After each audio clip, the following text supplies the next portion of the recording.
لوگوں نے صحابہ کے اندر لڑائیاں پیدا کر رکھی ہیں، لیکن یہ رحماء بینہم کا عملی مظاہرہ تھے، عملی ثبوت تھے، ایک دوسرے کے لیے ان کا پیار، ان کی محبت۔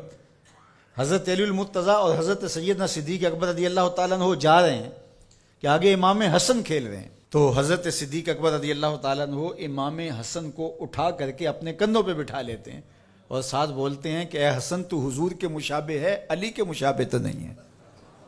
اور حضرت علی المرتضیٰ رضی اللہ تعالیٰ عنہ تبسم کرتے چلے جا رہے ہیں، مسکراتے چلے جا رہے ہیں۔ ان کی تو محبت اور پیار کی کہانیاں تھیں۔ تو کہ نہ شناسی خفی راز جلی ہوشیار باش، اے گرفتار ابو بکر و علی ہوشیار باش۔ اقبال نے کہا تو خفی اور جلی کو نہیں جانتا، جو باریک جال بچھائے گئے ہیں سازشوں کے، تو ان سے آگاہ نہیں ہے۔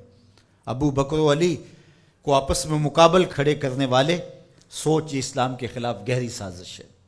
مجھے بتاؤ کہ اگر حضرت سیدنا صدیق اکبر اور دیگر اصحاب کو جو حضور کی تربیت کا جوہر تھے ان کو غلط ثابت کر دیا جائے تو پھر یہ کس پہ حرف آتا ہے؟ حضور کی تربیت پہ حرف نہیں آئے گا۔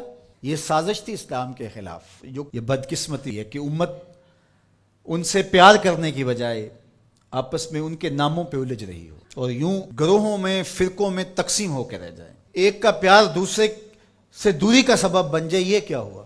ماں سے پیار کرنے کا یہ مطلب نہیں ہے کہ باپ غلط ہے، اور باپ سے پیار کرنے کا مطلب یہ نہیں ہے کہ ماں سے نفرت کی جائے اور ماں سے دور ہٹ جایا جائے۔ ان کے اپنے اپنے فرائض ہیں، اپنے اپنے منصب ہیں۔ بھائیوں سے پیار کرنے کا مطلب یہ نہیں ہے کہ بہنوں کا انکار کر دیا جائے، بہنوں سے پیار کرنے کا مطلب نہیں ہے کہ بھائیوں کی محبت کا انکار کر دیا جائے۔ اہل بیت کی محبت کا قطعاً یہ معنی نہیں ہے کہ صحابہ پر سب و شتم کیا جائے، اور صحابہ سے محبت کا معیار یہ نہیں ہے کہ اہل بیت کا نام سن کے چیں بجبی ہو جائیں اور چہرے کا جو ہے وہ رنگ بگڑ جائے۔ ہم صحابہ کو بھی مانتے ہیں، اہل بیت کو بھی مانتے ہیں، اس لیے کہ یہ دونوں مشکات نبوت سے پھوٹنے والی کرنیں ہیں۔ یہ حضور علیہ السلام کے فیضان کا عکس ہیں، اور صحابہ میں اور اہل بیت میں آپس میں منافات نہیں تھی۔ تو یہ تو رحماء بینہم کا عملی ثبوت تھے، عملی روپ تھے، لیکن ہم ان کے اندر منافات کھڑی کر دی اور ان کو دو الگ خانوں میں بانٹ دیا۔ اللہ اکبر۔ کسی نے کہا کہ اہل بیت اور صحابہ ہماری آنکھیں ہیں، تو معترض نے کہا دائیں کون سی ہے اور بائیں کون سی ہے؟ اس نے کہا آنکھیں دائیں بائیں نہیں ہوتی، آنکھیں ایک ہی ہوتی ہیں۔ تو ان کی محبت ہمارا ایمان ہے، کیونکہ محبتوں کا مرکز ذات رسالت مآب صلی اللہ علیہ وسلم۔ پھر وہاں سے جس کو بھی حضور سے تعلق ہوگا وہ محبت اس سے پیدا ہو جائے گی۔ یار محبوب تو محبوب رہا، اللہ نے ان گھوڑوں کی قسمیں کی ہیں جو محبوب کے غلاموں سے جڑ گئے۔ قرآن اٹھائیے، والعادیات ضبحا فالموریات قدحا فالمغیرات صبحا فاثرن بہ نقعا فوسطن بہ جمعا۔ محبوب تیری ہی نہیں، تیرے غلاموں کی نہیں، تیرے غلاموں کے گھوڑوں کے پاؤں سے لگی ہوئی کھریوں کے ٹکرانے سے، پتھروں سے جو شرارے نکلتے ہیں، میں خدا ان شراروں کی بھی قسم کرتا ہوں۔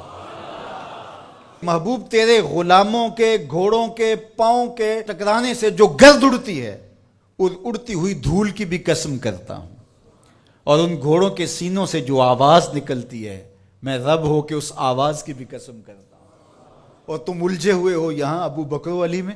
لا اقسم بہذا البلد، مجھے قسم ہے شہر کی۔ مکہ کی قسم کیوں؟ وانت حل بہذا البلد، اس لیے محبوب اس شہر کی گلیوں میں تو خرام ناز جو کرتا رہا ہے۔ جہاں محبوب خرام ناز کریں وہ گلیاں اچھی لگیں۔ مدینے کی مٹی میں بھی شفا ہے۔ یار جس شہر کی مٹی میں شفا ہوگی، اور شفا ہوئی کیوں؟ اقبال بولا خاک طیبہ از دو عالم خوش ترست، آن خنک شہرے کے آنجا دل برست۔ کہا کہ اس مٹی میں شفا اس لیے پیدا ہوئی کہ یہاں قدم حضور کے لگے، تو وہ ذرے خاک کے بھی شفا بن گئے۔ جن ذروں کو حضور کے شہر سے نسبت ہو گئی تو جس کو جگر کا ٹکڑا کہا، اور جو مزار کا بھی ساتھی اور غار کا بھی ساتھی ہے، تو ان کی عظمت کیا؟ ہم ہوتے کون ہیں کہ ہم جو ہے وہ ان کی عظمتوں کو تولنے بیٹھ جائیں؟ ہماری اوقات، ہماری حیثیت کیا ہے کہ ہم ان کی جو ہے وہ عظمتوں پر بات کریں، جن کی عظمتوں کو سمجھنا ہمارے بس کا روگ ہی نہیں ہے۔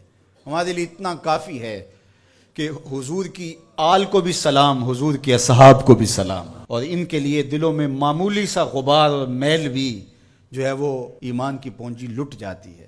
یار نو میلی اکھ نہ ویکھی متا مرسیں کافر ہو کے. کبھی بھی اپنے آپ کو ایسی بحث کے اندر شامل نہ کرنا جس کا نتیجہ بے ادبی تک پہنچتا ہو. سارا دین حضور کی محبت کا نام ہے، سارا دین ادب کا نام ہے.